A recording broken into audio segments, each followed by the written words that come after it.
Chapter 11. The truth is more complex than this, though, and I should talk more about this. Yes, people burnt churches because they wanted recognition from Euronymous, but there is more to it.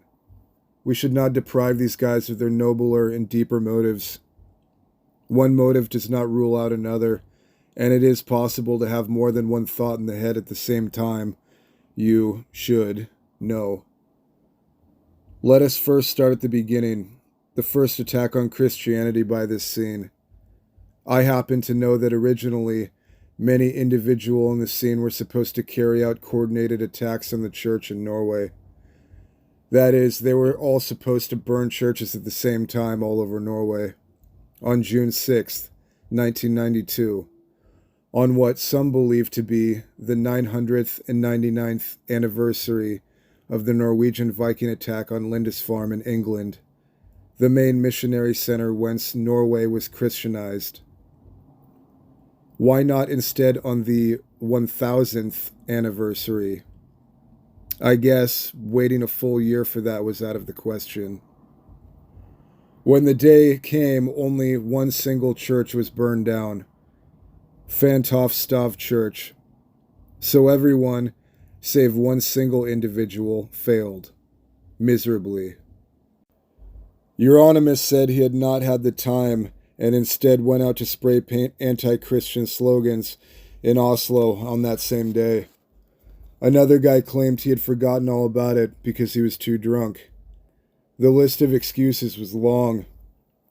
But one thing is clear. All save one failed. Now, of course, we don't know who burnt down the Fantofstav Church, so I will not dwell any more on that. But we also know that Euronymous and the others involved in this coordinated attack assumed that I had done it. We also know this sat presidency for the rest of the scene, and that Euronymous used this to promote more church burnings. Now, since everyone in the scene believed I had done it, thanks to the rumor spread by Euronymous, they also blamed me later on for making them do the same, to prove that they were true. This was certainly used by them to justify putting the blame on me, to include me in their confessions. And this next point is important. Nobody I ever met in the scene had any problems with burning down churches. In fact, they all found it justified, even cool, and saw it as an act of defense of our Scandinavian heritage. Or, in fact, of our Norwegian heritage. And I say that because nationalism was widespread in our scene. So yeah, Euronymous used this to keep people away from playing black metal, because it required a huge amounts of courage and contempt for the law and public property to be accepted as true. But of course, there was more to it to the guys who actually burnt the churches. They wanted to attack that disgusting institution. They wanted to express their contempt for Christianity by burning down these churches. Everyone in the scene were openly racist and nationalistic, save one single individual, Euronymous. Even the only other Mayhem member at the time, Hellhammer, walked around with a white power button on his jacket and was openly and strongly anti-immigration. He even put a large German World War II flag on the wall in their rehearsal place. And when asked about it by journalists in 1993, assured them that I had put the flag there. Euronymous, on the other hand, we found out after some time, was a communist. He supported Enver Hoxha and Pol Pot, and their only real tour with Mayhem had been in the former DDR.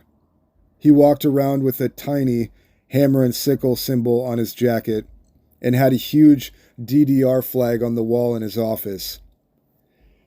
He had a deal with the local Antifa punks for protection of his shop, and he was politically at odds with everyone else in the scene. Hellhammer obviously knew this already, but the rest of us did not know about it from the start. It was problematic, but personally, I had already signed to his label when I found out and was therefore too involved with his record company to care. Besides, he toned his views down a lot and did nothing to stop me and others from promoting racism and nationalism in the scene. In fact, we managed to get him to do the same for some time. I cannot tell just how much this mattered for him in our later conflict, but I know that I disliked him for his views and also used this against him once we fell out with each other. Some also claim, and even back then claimed, that he was not actually a communist, but just pretended to be to provoke. It was easy for us to accept that claim to justify having anything to do with him. Before we continue, yes, I talk about Euronymous and Hellhammer only when I talk about Mayhem and the Norwegian black metal scene, because Necrobutcher was simply not a part of that scene anymore, nor were any of the former members of Mayhem. I have never met any of them. As Euronymous said it, Necrobutcher was just smoking pot with his girlfriend and did not reappear in the scene until after Euronymous was dead. Now, do not take this as an insult to Necrobutcher. He was furious on Euronymous after he had desecrated the remains of dead, after he had committed suicide. So he was not present because of Euronymous. He has even spoken publicly about how he contemplated killing Euronymous himself. It was probably the fact that I killed Euronymous that brought Necrobutcher back. Back to the topic of burning churches. The contempt for what was seen as an immigrant cult was total in our scene, as it had been in the death metal scene before. At the time, the churches allowed in and protected illegal Afro-Asian immigrants by letting them live in the churches themselves, giving them church asylum so that the police could not get to them and evict them from Norway. As I have already said, with the exception of Euronymous, every single individual I met in that scene was anti-immigration, and every one of them was furious at the damn Christians who protected these illegal immigrants.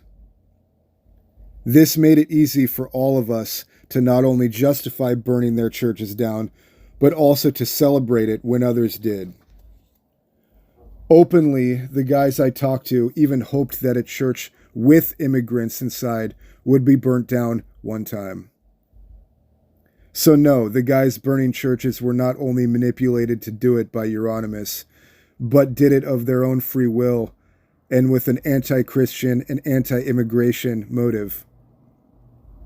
Now, when you understand that, you should review the fact that Euronymous, when I was arrested in January 1993, went out in public wearing a white sweater and apologized on behalf of the entire black metal scene for the discomfort we had caused. People in the scene were furious at him. Not only did he prove that he was a coward, but he also undermined all that they had done and believed in.